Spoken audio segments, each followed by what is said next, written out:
Hi friends, എല്ലാവർക്കും മുഫീസ് കിച്ചണിലേക്ക് സ്വാഗതം. ഞാനിന്നിവിടെ മന്തിയാണ് തയ്യാറാക്കുന്നത്. നമുക്ക് സിമ്പിളായിട്ടുള്ള രീതിയിലാണ് ഞാനിവിടെ മന്തി തയ്യാറാക്കുന്നത്. നമുക്ക് മന്തി തയ്യാറാക്കാൻ വേണ്ടി ഞാൻ ഇഞ്ചിയും വെളുത്തുള്ളിയും പച്ചമുളകൊക്കെ അതിൻ്റെ തോലൊക്കെ കളഞ്ഞ് വൃത്തിയാക്കി എടുത്തിട്ടുണ്ട്. നമുക്ക് മല്ലിയിലയും പുതിനയിലേക്ക് ഒന്ന് കഴുകി വൃത്തിയാക്കി മണ്ണൊക്കെ ഒന്ന് കളഞ്ഞ് ചെറുതായിട്ടൊന്ന് കട്ട് ചെയ്ത് എടുത്തിട്ട് വരാം. ഞാനിവിടെ മിക്സിയുടെ ഒരു ജാർ എടുത്തിട്ടുണ്ട്. ഇതിലോട്ട് നമുക്ക് ഇഞ്ചി ചെറിയ ചെറിയ കഷ്ണങ്ങളായിട്ടൊന്ന് അരിഞ്ഞ് ചേർത്ത് കൊടുക്കാം.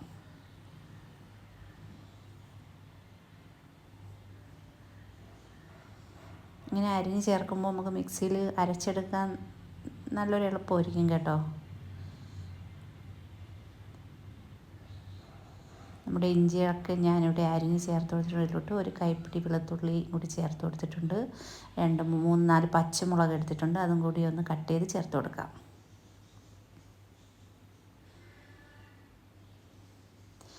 മല്ലിയിലയും പുതിനയിലയും ഞാൻ നന്നായി കഴുകി വൃത്തിയാക്കി ഒന്ന് ചെറുതായിട്ട് അരിഞ്ഞെടുത്തിട്ടുണ്ട്. അതും കൂടി നമുക്ക് മിക്സിയുടെ ജാറിലോട്ട് ചേർത്ത് കൊടുക്കാം. ഇതിലോട്ട് നമുക്ക് നാരങ്ങ നീര് പിഴിഞ്ഞൊഴിച്ച് കൊടുക്കാം.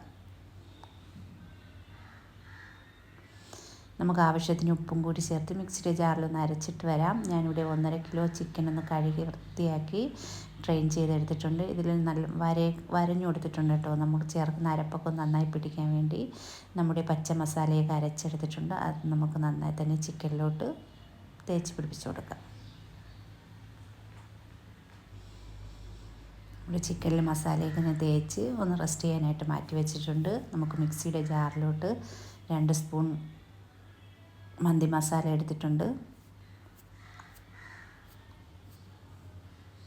ഇതിലോട്ട് നമുക്ക് 1/4 ടീസ്പൂൺ മഞ്ഞൾപ്പൊടിയും ആവശ്യത്തിന് എരിവിന് ആവശ്യത്തിന് കുരുമുളക് പൊടിയും കൂടി ചേർത്ത് കൊടുക്കാം.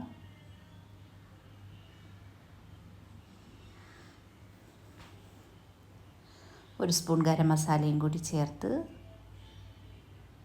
ഞാനിവിടെ കാശ്മീരി ചില്ലിയാണ് എടുത്തിട്ടുള്ളത്. ഒരു കളറിന് വേണ്ടി കാശ്മീരി ചില്ലി എടുത്തിട്ടുണ്ട്. ഗ്രാമ്പൂ, പട്ടായ, ഏലക്ക ചേർത്ത് കൊടുത്തിട്ടുണ്ട്. 1/4 ടീസ്പൂൺ ജീരകവും ആവശ്യത്തിന് ഉപ്പും ചേർത്ത് മിക്സിയുടെ ജാറിൽ നമുക്ക് നന്നായി ഒന്ന് പൊടിച്ചെടുക്കാം കേട്ടോ. നമ്മുടെ അരപ്പൊക്കെ ചേർത്ത് വെച്ച ചിക്കനിലോട്ട് നമുക്ക് പച്ച മസാലയൊക്കെ നമ്മൾ ചേർത്ത് വെച്ച ചിക്കനിലോട്ട് നമ്മൾ പൊടിച്ചെടുത്ത പൊടികൾ നമുക്ക് കുറേശ്ശെ ചേർത്ത് കൈകൊണ്ട് നന്നായി ഒന്ന് മിക്സ് ചെയ്തെടുക്കാം.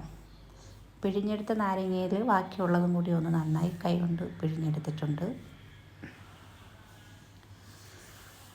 ചിക്കൻ നമ്മൾ ചേർത്ത് കൊടുത്ത മസാലയിൽ വെള്ളത്തിൻ്റെ അംശം കൂടുതലുള്ളതുകൊണ്ട് നമ്മൾ ചേർത്ത് കൊടുത്ത പൊടിയിലോട്ട് നമ്മൾ വേറെ എക്സ്ട്രാ വെള്ളവും ഓയിലും ഒന്നും ചേർത്ത് കൊടുക്കേണ്ട. നന്നായി തന്നെ നമുക്ക് ആ എളുപ്പത്തിൽ തന്നെ ഒന്ന് നന്നായി കൈകൊണ്ട് പുരട്ടിയെടുക്കാം കേട്ടോ. നല്ല പ്രസ് ചെയ്ത് നല്ല നന്നായിട്ട് തന്നെ നമുക്ക് ചിക്കനിലോട്ട് അരപ്പ് പിടിപ്പിച്ചെടുക്കാം. ചിക്കനിലെ അരപ്പൊക്കെ ഞാൻ നന്നായി ചേർത്തെടുത്തിട്ടുണ്ട്. ഇതിലോട്ട് നമുക്ക് ബാക്കിയുള്ള നാരങ്ങയും കൂടി നന്നായി ഒന്ന് പിഴിഞ്ഞ് ചേർത്ത് കൊടുക്കാം. നമുക്കൊന്ന് അടച്ച് 10-15 മിനിറ്റ് ഒന്ന് റെസ്റ്റ് ചെയ്യാനായിട്ട് മാറ്റി വയ്ക്കാം.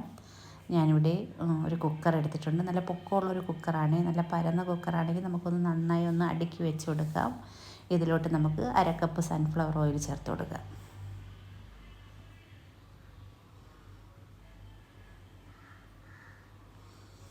സൺഫ്ലവർ ഓയിൽ ചേർത്ത് കൊടുത്തിട്ടുണ്ട്. നമ്മുടെ ചിക്കനിലോട്ട് അരപ്പൊക്കെ നന്നായി പിടിച്ചിട്ടുണ്ട്. ഒരു 10 മിനിറ്റ് ഞാൻ റെസ്റ്റ് ചെയ്യാനായിട്ട് മാറ്റി വെച്ച് കൊടുത്തിട്ടുണ്ടായിരുന്നു. നമുക്കിനി ചിക്കൻ ഓരോന്നോരോന്നായിട്ടൊന്ന് അടുക്കി വെച്ച് കൊടുക്കാം.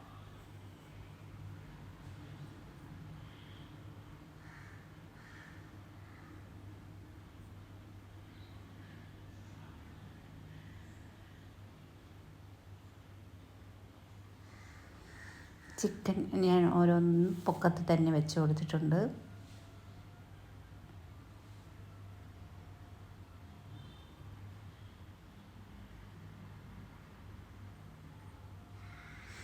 ബാക്കി മസാലയും കൂടി നമുക്കൊന്ന് ചേർത്ത് കൊടുക്കാം.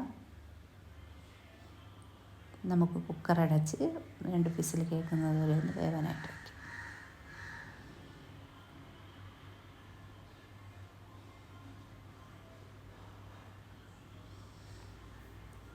കുക്കറൊക്കെ അടച്ചിട്ടുണ്ട്. നമുക്കിനി ഫ്ലെയിം ഓൺ ചെയ്ത് കുക്കർ വെച്ച് കൊടുക്കാം. 2 വിസിൽ കേൾക്കുന്നത് വരെ ഒന്ന് വേവിച്ചെടുക്കാം. നമ്മുടെ ചിക്കനൊക്കെ ഇവിടെ വെന്ത് അടിപൊളിയായിട്ട് വന്നിട്ടുണ്ട്. നമുക്കിനി ഒരു തക്കാളിയുടെ ഒരു ഗ്രേവി തയ്യാറാക്കാൻ വേണ്ടി ഞാനൊരു 3-4 പഴുത്ത തക്കാളി എടുത്തിട്ടുണ്ട്. ഇതിലോട്ട് പച്ചമുളകും വെളുത്തുള്ളിയൊക്കെ എടുത്ത് വെച്ചിട്ടുണ്ട്. നമ്മുടെ ചിക്കനൊക്കെ ഇവിടെ വെന്ത് വന്നിട്ടുണ്ട്. ഫ്ലെയിം ഓൺ ചെയ്ത് ഞാനൊരു പാൻ വെച്ച് കൊടുത്തിട്ടുണ്ട്. ഇതിലോട്ട് നമുക്ക് ചിക്കൻ കഷ്ണങ്ങൾ ഓരോന്നോരോന്നായിട്ട് ചേർത്ത് കൊടുക്കാം.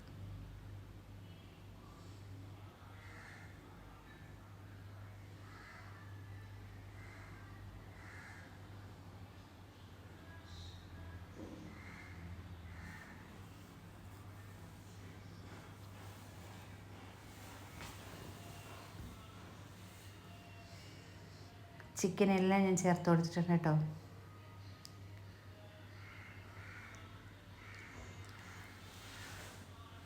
നമുക്ക് തക്കാളി ഒന്നും അടിച്ചെടുക്കാമേ. തക്കാളിയും പച്ചമുളകും സവാളയും വെളുത്തുള്ളിയും മിക്സിയുടെ ജാറിലോട്ടൊന്ന് ചേർത്ത് കൊടുക്കാം.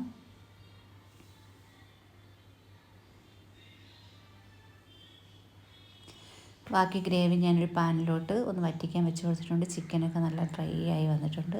ഇതിലോട്ട് നമുക്ക് ഗ്രേവി ഒന്ന് ചേർത്ത് കൊടുക്കാം കേട്ടോ. നല്ലൊരു മണവും നല്ലൊരു ടേസ്റ്റും ഒക്കെയാണ് ഇങ്ങനെ നമ്മൾ ഗ്രേവി ചേർത്തൊന്ന് ഫ്രൈ ആക്കി എടുക്കുമ്പോൾ. നമ്മുടെ തക്കാളിയിലോട്ട് നാരങ്ങ നീരും കൂടി ചേർത്ത് കൊടുക്കാം. ചിക്കനൊക്കെ ഇവിടെ റെഡി ആയിട്ടുണ്ട്. നമുക്കിതിലോട്ട് ഞാൻ ഇന്ത്യ ഗേറ്റിൻ്റെ ബസ്മതി റൈസ് വേവിച്ചെടുത്തിട്ടുള്ളതാണ്. നമുക്ക് ചൂടോടെ തന്നെ റൈസും ചേർത്ത് കൊടുക്കാം. നമ്മുടെ ചിക്കനും റൈസും ഒക്കെ ഒരേ ചൂടായിരിക്കണം കേട്ടോ. ബാക്കി നമ്മൾ വറ്റിച്ചെടുത്ത ഗ്രേവിയും കൂടി നമുക്ക് റൈസിൻ്റെ മീതെ ചേർത്ത് കൊടുക്കാം. നമ്മുടെ റൈസ് നല്ലൊരു മണം കിട്ടും കേട്ടോ നമ്മളിങ്ങനെ ഗ്രേവിയൊക്കെ ചേർത്ത് കൊടുക്കുമ്പോൾ. നമുക്ക് 2 പച്ചമുളകും കൂടി ഒന്ന് ചേർത്ത് കൊടുക്കുക. നല്ല വലിയ പച്ചമുളകാണ്, അതുകൊണ്ടൊന്ന് ഒടിച്ച് ഒന്ന് കുത്തി കൊടുക്കുക. നമ്മുടെ റൈസിലൊക്കെ ഈ പച്ചമുളകിൻ്റെ ഫ്ലേവറൊക്കെ പിടിച്ച് നല്ലൊരു മണമായിരിക്കും.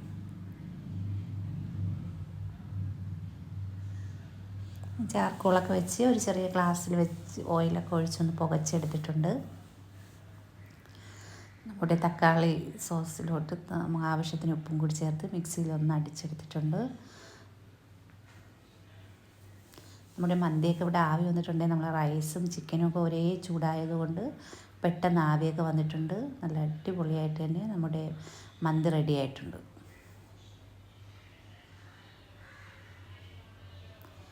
ഞാനിവിടെ മയോണൈസ് അടിച്ചെടുത്തിട്ടുണ്ട്. നല്ല അടിപൊളിയൊരു മയോണൈസാണ് അടിച്ചെടുത്തിട്ടുള്ളത്. ഞാൻ വീഡിയോ എടുത്തിട്ടില്ല. സൂപ്പർ മയോണൈസും അടിച്ചെടുത്തിട്ടുണ്ട്. നമുക്കൊന്ന് അടച്ച് മാറ്റി വയ്ക്കാം.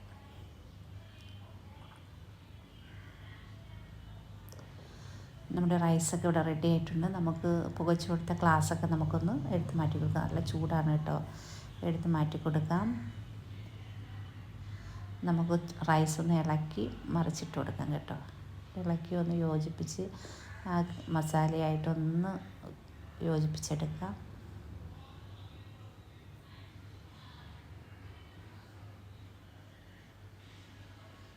നന്നായി തന്നെ ഞാൻ ഇളക്കി എടുത്തിട്ടുണ്ട്. നമുക്ക് ചിക്കൻ പീസ് ഞാൻ അടിയിലായിരുന്നു കേട്ടോ. നന്നായി പീസ് എടുത്തിട്ടുണ്ട്. റൈസും കോരി എടുക്കാം. നല്ലൊരു ഫ്ലേവറാണ്, നല്ലൊരു മണമാണ്, പറഞ്ഞറിയിക്കാൻ പറ്റില്ല, അത്ര ടേസ്റ്റാണ് ഈ മന്തി.